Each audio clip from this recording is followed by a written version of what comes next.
Welcome back, everyone, to Get Your Geek On. I'm Robert.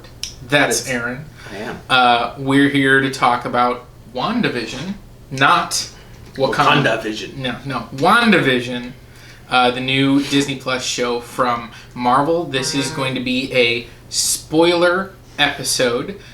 So we are going to be talking spoilers throughout, so just be prepared if you have not watched the show. The only thing I will say non-spoiler before we get into it is if you are not steeped in the Marvel Universe, if you are not like, I watch all the movies, I've seen them a bunch of times, please go watch Legends on Disney Plus, because this show does not do anything to catch you up. No. You need to watch those. Watch both episodes. They're short. It'll take you 15 minutes to get through the two of them. But please watch those, then watch WandaVision, then come back and watch us talk about it. That's a perfect way to do it. But yes, you're right. They don't. It jumps straight into it. It does. We assume you've watched all the movies, or at least watched the Legends recaps, which, like you said, are about 7 minutes each. So it's worth that 15-minute investment, especially if you haven't watched anything in the last maybe year or two. Maybe you haven't watched anything. Watch it to catch it up on. Absolutely. So, episode 1 and 2 dropped this past Friday. They did.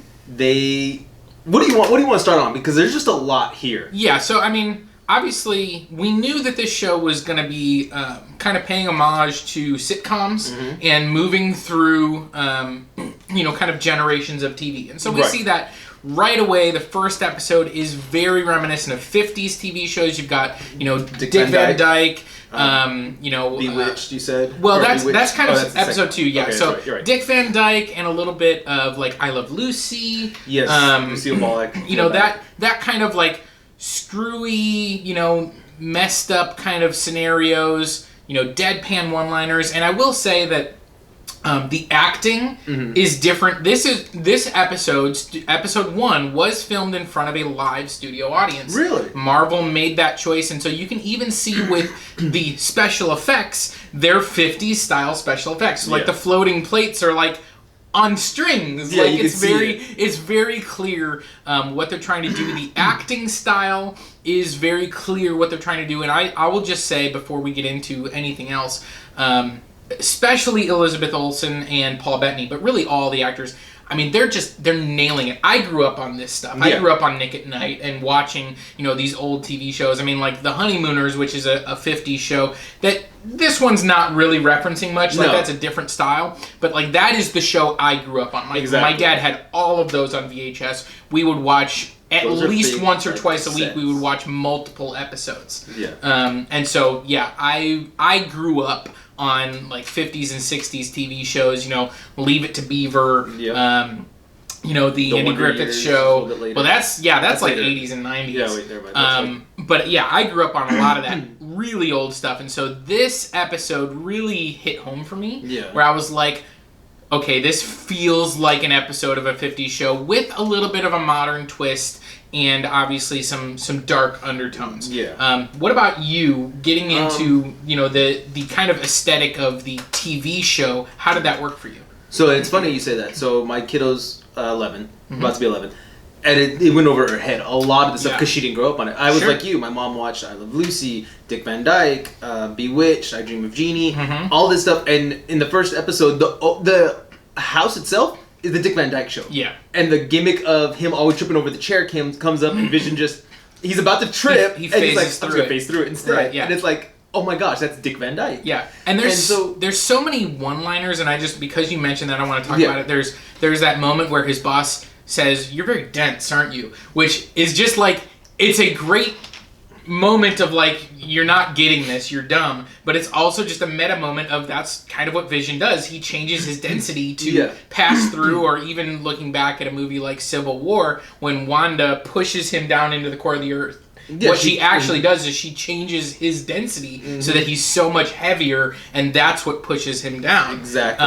And so it's just like there's so many just little one-liners that have more meaning than just what is on the surface. And I will say that is what really stood out about this. It really does. And it's funny because I get those jokes. I remember Dick Van Dyke opening. I remember all these, sitcoms.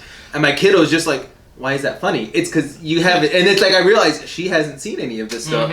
So I watched it, and I loved it. I love that reminiscing of those 50 shows, those from 60 from shows. the opening, we've got the theme song that sets everything up. It tells you they're the new couple in town. Like it's giving you everything. And for me, the first episode Yeah. when he phases through the door in the opening and she falls, it's like every housewife it did that in those episodes, and I'm like, that's the look that I can't remember her name from Dick Van Dyke, but she would give Dick Van Dyke's character that look of like, honey, and I was like, she nailed it. Yeah, like, she nailed those looks. And they're putting so many twists on classic comedy and classic tropes. Like, I'm going to whip up this, huge breakfast. I don't eat. Oh, yeah. Of course, and it's like, okay, that's a trope, like we used to get introduced to, the family sitting at breakfast and there's this huge breakfast and you didn't really see how it came about. Yeah. And so they're kind of making that joke that, just whip it up. Yeah. And even like the joke of,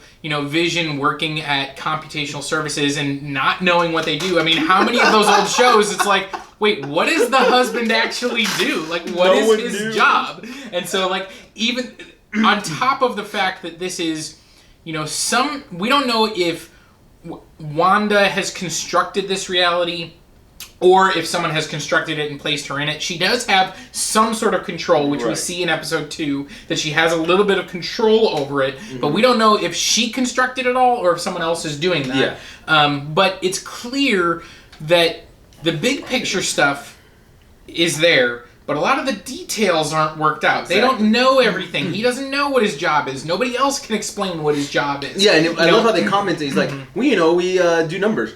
Okay, what are the numbers for? Right. Well, and it's very convoluted, I guess. Like, it's just very, they never touch on it, and then it wraps up to something else where he's like, well, now I can't keep that conversation going. I gotta jump to this one. So it is interesting. And the one thing I want to say, because you said yourself, who set this up? In the comic universe, Wanda has reality-bending powers. Yeah. We have yet to see that in the MCU yet. The closest being, like how you said, she altered Vision's density.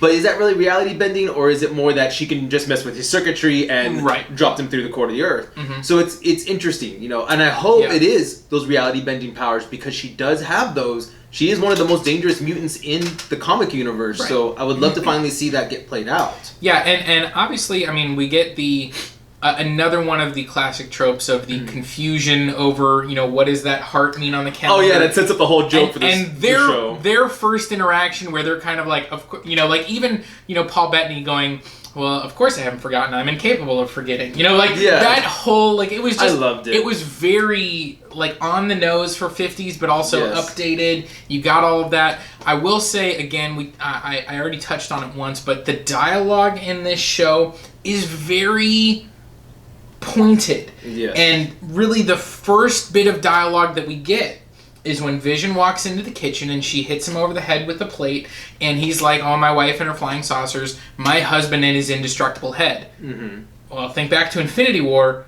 His head ain't indestructible. Exactly. Like, he literally got the stone ripped out of his head by Thanos. And so, basically, you can tell that the dialogue is calling back to her history, and I really want to get into the commercials, the 2 commercials, because the first commercial is the Stark Industries toaster, and there's a couple of things that are really important in that one. Number 1, you've got the saying, forget the past, this is your future, which is a little bit ominous. It's like, is that saying you're trapped here? This is your future? Forget everything that came before? Like, that's kind of what I got that vibe. And then also, the toaster with the blinking light on a Stark Industries toaster, you're waiting for something to happen. If you remember to the origin of Wanda and her brother Pietro, they were... their apartment building was bombed, and they were waiting as a Stark bomb. That's right. They were waiting. God, I didn't think about that. Yeah, and you can see the uncomfortableness on the actors as like they're waiting for it to pop. I didn't think about that. Yeah, and so like the blinking light, and it's just like, what? Like, it is so... It's so cool. And the second one... Well, hold on, but from the first one real quick. Yeah. So, remember at this point, we all make fun of Vision being a robot, and she's relationship. Well, I'll put it that way because I'm going to stay away from certain words. Yeah. In the comic books, this is why I think they picked this one to be the first commercial. people call him a toaster. This Right. is your toaster. He's not a boyfriend. Yeah. So it's funny that they use the toaster, and at one point in the comics, when they have the relationship and they cannot have kids, all this, and there's some stuff that happens in the kids, which I'm going to mention in a minute. Right. She calls him, "You're nothing more than a toaster to me." And so is this alluding that she's trying to, like, separate that he's dead, and by... again, now I'm stretching a little bit, but he's dead. Mm-hmm. He was just a toaster. He's nothing else but a toaster. Is this her mental part trying to deal with the emotional side of him dying? I don't know. Could be a stretch. I think there's a lot of this show that is her trying to reconcile what's happened. Exactly. And so that's a good point. And then we get into the second commercial, which is for the Strucker watch. And we know that Baron von Strucker was, a part of Hydra. We see the Hydra symbol on the watch. Mm-hmm. He was, the leader of a Hydra cell at the beginning of Age of Ultron. Is when we see the Avengers infiltrate his facility. I think it's the post-credit scene of... I don't know which one it is, actually. I'm trying to remember. Where we see Wanda and Quicksilver, and he's experimenting on them. I can't remember which movie that is. I think The Age of Heroes is dead. This is the Age of Wonders. That was... It was the second Captain America, wasn't it? Yeah, I'm trying to remember if it was Winter Soldier or not. I want to say it was Winter Soldier. Because I think it was, because there were two post-credit scenes in that one, because we get the one with Bucky at the museum, and I think you're right. I think this is the other one. Because that leads up to everything. And so we know that these are the two that Strucker experimented on with the Mind Stone that survived the experiments. Yeah. And so, again, it's the slogan of this commercial is, "He'll make time for you." Which, again, feels very like there's a reason why they picked that phrase. I don't know what it is yet, but these commercials are important. I mean, the Time Stone did help reverse time to kill Vision, and she saw time rewind in front of her. Yep. And he pulls the stone out to kill him, to get the Mind Stone. And we see later in the episode, she plays with time. She does. And so, I mean, there's definitely some things. This show, even...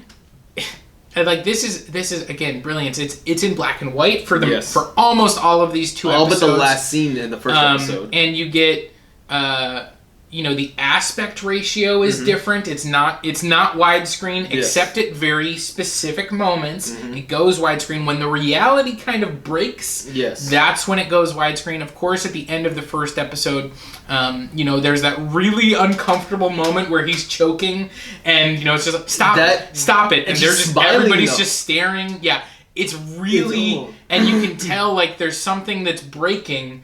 Where it's like, wait, something's not working. This isn't right. Something's gotta change. And of course, then Vision saves him, and then it snaps back, and everyone acts like it didn't happen. Exactly. It's crazy. That is insane because it's like she's smiling too. Stop it! And it's like, dude, that's like the creepy, like you're ready for your husband to die smile. It was weird.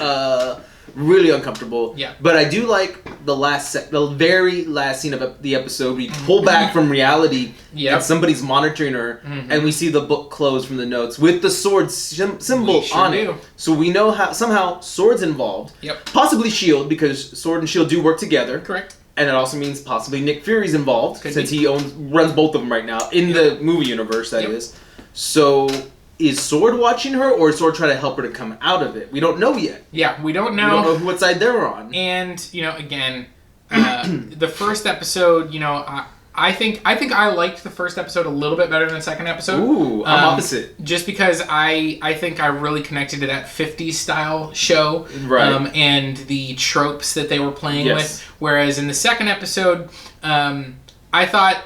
Although the sequence where they were doing the magic show was fun, I wasn't getting a lot out of that was portion a of it. bewitched episode for sure. Yeah, and definitely we talked about the first one being kind of Dick Van Dyke and I Love Lucy. The second one, from the intro on, it's Bewitched, I Dream of Genie. It's all of those things. It's really we're moving into the next decade. We're now in the 60s. We haven't talked about Catherine Hahn yet, who's playing Agnes, the neighbor. She's in both episodes.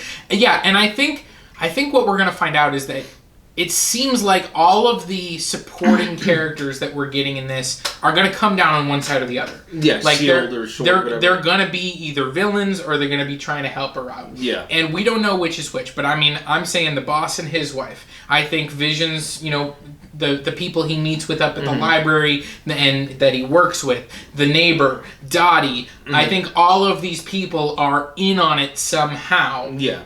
Just what side are you on? Correct. Which would play into the whole Civil War movie where she had to pick a side. You know, eventually she had to choose. She was on Iron Man for a little while until you're going to leave me locked in my bedroom, and then she breaks because of Hawkeye coming in and saving the day. Yeah. So it could be that reminisce. Now, I'll love the second one a lot more. Okay. But I'm going to go into conspiracy mode in a minute, in a little bit.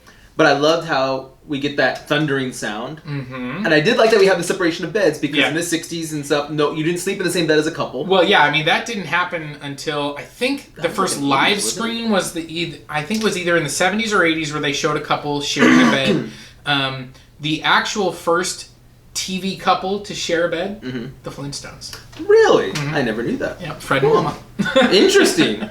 So, I never knew that. Yeah, so, but yeah, I like the thundering part. Definitely bringing the beds together. To almost get ready for the next era, because I'm assuming episode 3 is probably going to be a 70s one. Seems like it. So they connect the bed. We show them having that fun play of like, oh, I handled that really well. Of like, he doesn't even do anything. He gets scared by the tree. Yeah. But then later, we see a colored helicopter crash in the bush. And this scene was straight out of the movie Pleasantville. Have you ever seen that movie? No, I haven't seen that one. Wait, is that the one black and white and then slowly becomes color? Yes. Yes, I have seen that one. Yeah.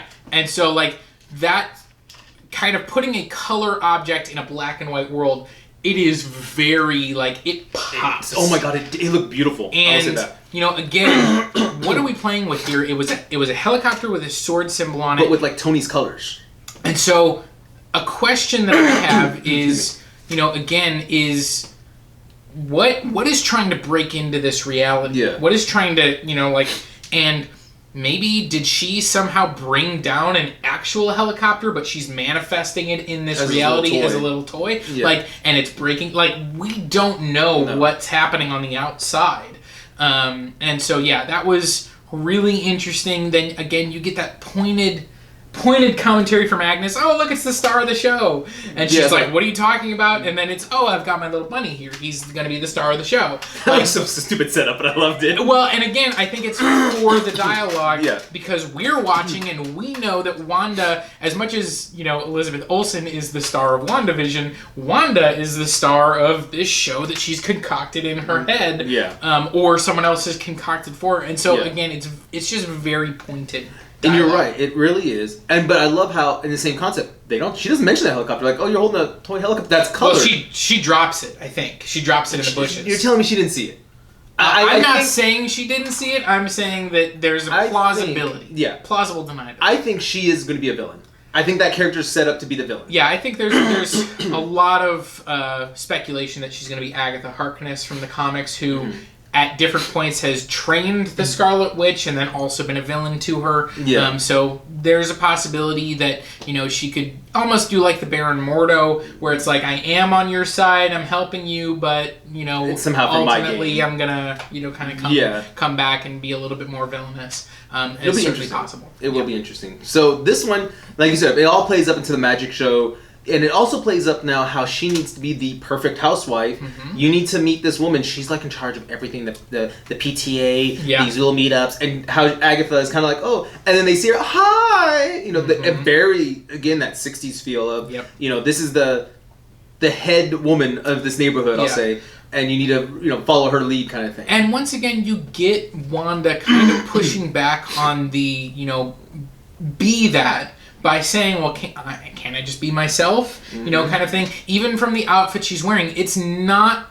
100% authentic. No. Like, she's trying to update. She's trying to be more herself than, the reality is allowing for. Exactly. And I do like when they're all sitting in the circle, hearing the PTA or the magic show thing that they're doing, she's the only woman in pants. Right. Because women didn't really wear pants back then. Yeah. All the other women are undressed, and she even comments, like the girl next to her comments, I can't remember her name, you look really nice. She's like, oh. Geraldine. Geraldine, okay. Yeah. Geraldine comments to her, you look really nice. She goes, oh, I thought it was kind of weird that I was the only one wearing pants. And it's like, yes, it is weird. You shouldn't be wearing pants in this time frame. And Geraldine, we get introduced to her in episode 2. That is played by Tiona Paris, who it's already been revealed that she's playing Monica Rambeau, who was the young child in Captain Marvel 2 of, Captain Marvel's co-pilot, fighter. And so we know that she's grown up and that she is a sword agent. That's already been revealed. Yeah. So again, spoilers. So in this one, she's a shield, hopefully still a sword agent, somehow helping her. And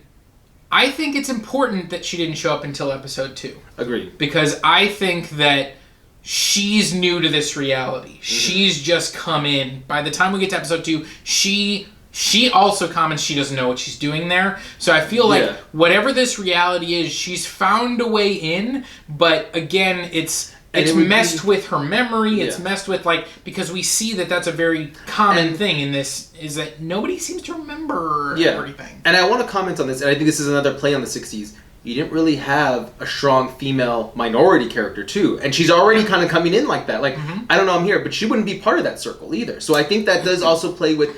This is something out of place. Remember, this is supposed to be 60s, so nothing... Not going racial, I'm just saying, remember what 60s TV was. You know, we had the first interracial kiss not until late 60s, 70s with Star Trek, I believe. I mean, it took a while. With a black woman. I mean, we had I Love Lucy, and we had Lucy and Ricky. Oh, and Ricky, of course, So they are technically different races. That is true. But... Yeah, the first black woman to share a kiss with a white man on screen was Star Trek. So I mean, that which took a while, was which is late 60s. Yeah, so that's ahead still. So we're kind of getting in there, which is good. But it's I love how we are sticking to that time frame of small things are out of place. And what I wonder, going with your theory, what if it was a real helicopter that she brought down and she sees this as a toy? What if she was a survivor from that helicopter crash? Yeah. It wasn't even necessarily a crash. What if that was just her breaking into the reality? That's the moment she arrived. Yeah. We don't know. We don't know, because that thundering was kind of weird. We hear that thunder, which could be like a helicopter, like you said, landing, coming down. And then we hear it again at the end when they go out and they see, somebody coming through the sewer. Oh. It's the beekeeper. Yes. So I have all my theories. Yeah, and so again... it's presented very ominously. It is. When he kind of turns and you get the music and she's like, no. Yeah. I don't want to deal with this. She really does. It's kind of I'm out. Yep. Good. It's actually, it's very funny. And I thought of a Robert Downey Jr. movie, so an Iron Man movie, but not an Iron Man movie. Yeah. It's called Kiss Kiss Bang Bang. It's one of my favorite comedies of the mid 2000s. And there's a scene where he's kind of getting into a gunfight with someone, and he's on top of a car, and a guy is shooting bullets up at the top, and he's like no, and he comes down and just shoots him in the face, and it's it's very just nope, I'm not, nope, not happening, done, just bounce. And she rewinds to the moment where they're pregnant. Yeah, she's all of a sudden pregnant instead, and then everything turns to color shortly after that. That's where we start. It starts with Vision's face. Yes. He goes color, and then the rest of the set goes color. And I think we are going to be color from now on. Yes, because the 60s hated colors. Yeah, I mean that's it's very it's really jarring. And the show I always think of is the Andy Griffith Show, which was black and white for a ton of seasons, and then it went color, and it was oh no, I don't know. Yeah. It's wait. But now, of course, everything's in color. That's what we're used to. Yeah. And so it does feel very it feels almost like that's partially why they put these two episodes together, is now from this point forward we're going to be in color. And so I think that maybe that's why they debuted these two episodes together, is so that we didn't have another black and white episode, because they are still trying to appeal to 11-year-olds like your daughter. Yeah. Who doesn't get all these references. Yeah, which now they're slowly going to get there, I think. Yeah. So, and we didn't comment on this one thing. So, taking a step back, they're all talking in the circle, all the women, about the PTA, the magic show. Yeah. At the end of it, she is cleaning up the magic show. Yeah. And we do see another break in reality right there. Well, and we get that little back and forth with Dottie, where Dottie is who are you? What are you doing here? It almost seems like she knows this isn't real either. Yeah, I almost get that feel. And Wanda's kind of saying, "I'm not here to hurt anyone. I don't believe you." It's it's very pointed. That made me feel like it was almost a sword agent, but one that wants her stuck here, or maybe a villain. Yeah, I don't know. It definitely, they're playing her up to be villainous for sure. But then you get the break in reality with the radio. The radio of Wanda, what are they doing? Who's doing this to you? What? And then she breaks the glass, and that's the second time we see color, because her hand's bleeding. Mm-hmm. And then what does she say when she hands her the napkin to put it the linen? Yeah, the linen to pop quiz, Wanda. How does a housewife get blood stain out of white linen? Yeah, she does it herself. and then walks off, and it's just like, wait, what? Yeah, I think that scene was very tense. Yes. And of course we get that break in reality, and then we kind of pop back out of it. Yeah. And they don't address it. Yes. And by the time we get to the magic show, it seems like Dottie has completely forgotten about it. We know Wanda hasn't, because she tries to. She almost mentions it to Vision. Mm-hmm. But Vision's drunk at this point because of the gum inside his internal organs, which was a cute a cute trope. I thought it was very well acted. I think they're doing a really good job. He's such a good actor in that one. I like the way that he's doing actual magical things, and she keeps like, oh wait, let me put this thing in here, and then the audience, oh okay, I see the rope. Okay. So again, I thought it was very clever, but yeah, the actual mystery they're setting up is what's going on, what is the reality, who's doing this to Wanda, is she doing it to herself, is someone else involved? Yes. Now that she's pregnant at the end of this episode, we already have seen in some of the previews that they do have babies at some point. And we know in the comics, Wanda and Vision do end up having children through basically a deal with Mephisto. Yes, with her, Doctor Strange, and Mephisto, essentially. Yeah, so is that going to come into play here? Maybe Mephisto's the big bad? I mean, we don't really know. All right, I'm going to go conspiracy mode now. Okay. So, Beekeeper. Yep. There's a lot of theories out there. Oh, before you get into it, I'm gonna twitch when I get into my his jumpsuit does have the sword logo on it. It does. So very much so. That could be maybe he is a sword agent, or maybe he's infiltrated sword and is wearing a sword suit to get into this for the express purpose of this. We don't know. We don't know. Go. So the theory's online. AIM. Because a Beekeeper outfit does look like AIM. So AIM soldiers, agents, whatever you want to call them. Okay. So that's one theory. Which we met in Iron Man 3. AIM was the Aldrich Killian brainchild. Yes. And the less said about that storyline, the better. I actually like the movie, but fire-breathing Guy Pearce, no thank you. Oh my god, no. I am the Mandarin. Oh yeah, my god. No, you're not. No, you're not. Thank you for retconning that later. Yeah, we are going to get an actual Mandarin in Shang-Chi and the Legend of the Ten Rings. Exactly. So, could be AIM because of the Beekeeper outfit. Okay. The other theory is Swarm, who is a very, I'd say more of an obscure villain from Spider-Man. Okay. Because he does have essentially a swarm that makes him a hive mind almost. And there are bees flying around this Beekeeper. Yep. Mm-hmm. The less one that I don't think I believe it is the Grim Reaper. He's another, again, not a very big villain, but definitely a Wanda. Exactly. Villain. He is a Scarlet Witch villain. He is. So it would make sense. I don't believe it. So here's what I'm thinking. One, I'm putting some money on AIM. That, like you said, an AIM agent infiltrated sword. I'm giving you 3-1 odds that it's AIM. How much money you're putting down, right? I'm putting $100 on that because I think it's something else. So here's what I'm going to lead into in a minute. So my conspiracy is AIM. Like you said, probably killed somebody, snuck in, got in, and this is the suit he wears to pay homage to what they look like in comics. Because I don't think you're going to dress them all up in that funny outfit in movies. Maybe, I mean, that'd be interesting because they all run around pretty much in hazmat suits. Right. So it's a cute little thing in cartoons and comics. Will it play in movies? Who knows? That could be. I mean, maybe we'll see it in the multiverse kind of thing. Oh look, over here they wear hive. Aha! Kind of like was X-Men 1. Would you rather us all wear yellow jumpsuits? Yeah, yellow. Yeah, that's true. You wouldn't look good Wolverine in yellow spandex. They also don't look good in those suits, but no, they don't. But it's better than yellow spandex. So I'm gonna go with AIM. I like that idea. Okay. I would like to see Swarm. Mm-hmm. But again, at that point, if it's Swarm, now we're stepping into Spider-Man, which is Sony owned. I don't think it's going to be Swarm because they own, I think we said, they own the villains, they own everything. Yeah, they pretty much own everything from the Spider-Verse. So, although a lot of those minor characters, you wonder, who has access to that. It depends on when they debut. And that comes to something like Quicksilver. They had it in X-Men, who was owned by Fox at the time, and Marvel Age of Ultron, but they were able to split it because of how it works out with rights. So maybe Swarm could come out, but I'm going to nix him because Spider-Man, and I'm going to leave him in Spider-Man. Okay.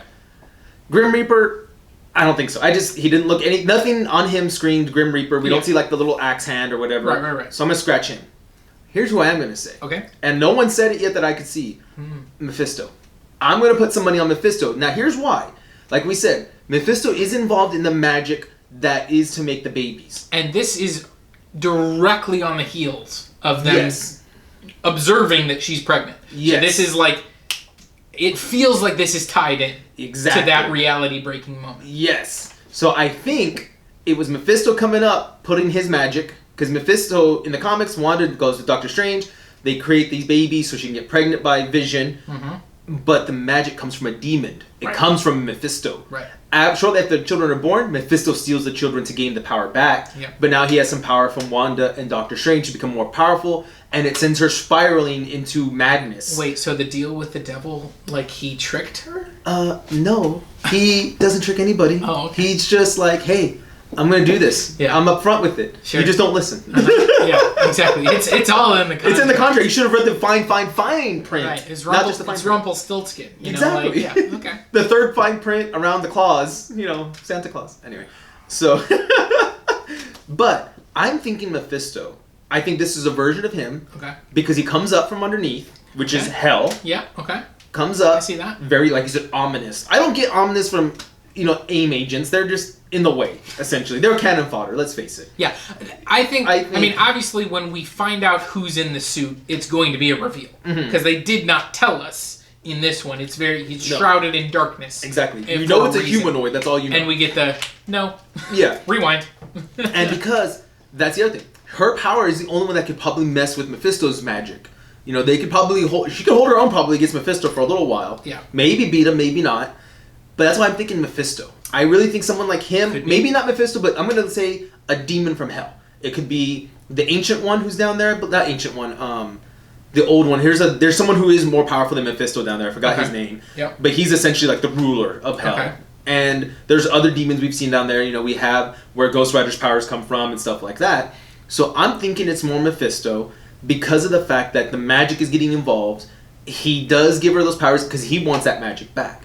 And that helps break her mind. So maybe the kids will die or disappear, and it breaks her again. Yeah. And then when she finally meets up who's been controlling this, it's Mephisto the whole time. Could be. And that's who I'm leaning on. Yeah, and I think that's a really good possibility. Yes. And I also will say that I don't think it's an accident that we got the dialogue twice of them saying, "Is this real?" Yes. And the first time they go through that, "Is this real?" Yeah.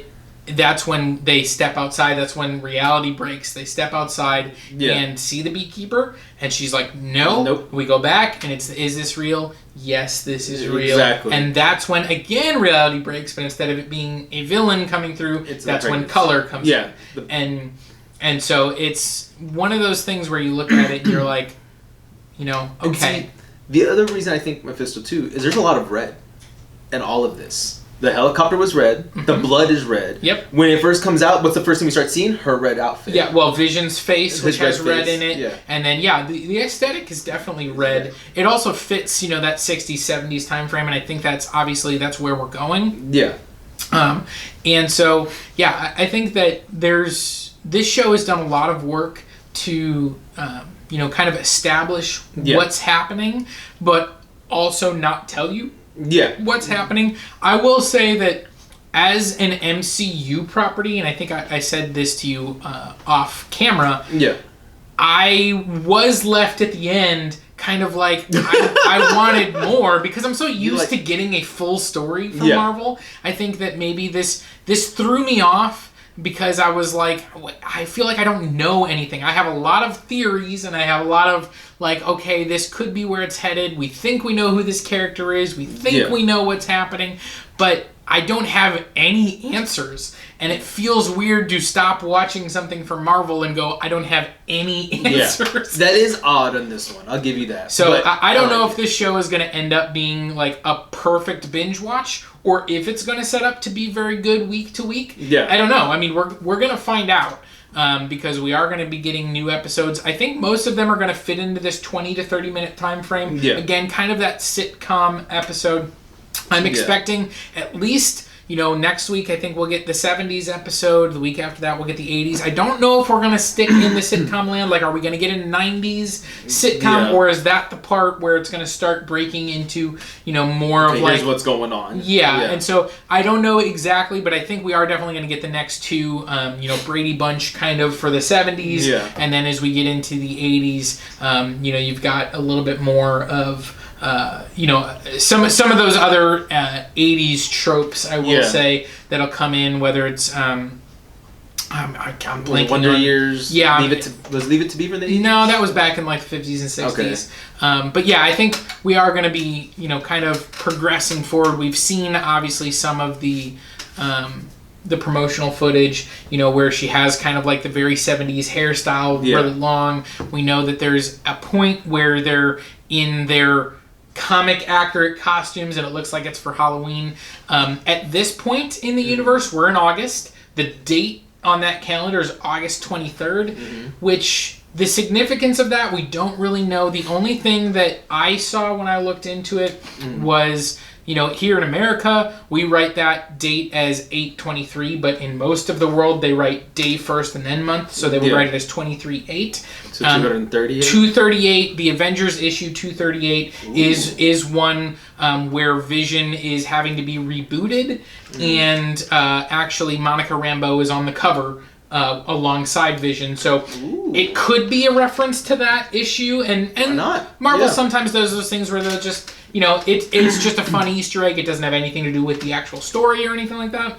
We don't know. Yeah. But that's so. I think we're going to be progressing through time as well as through decades. So we're going to get to, Halloween, October 31st. It's a couple months after this, August 23rd. They're going to be a little bit more lived in. Maybe some of those details will be a little bit more fleshed out. Yeah. Some of the things that we don't really know. What do they do now? It'll be interesting to see how much more they play with those things. Exactly. I'm excited.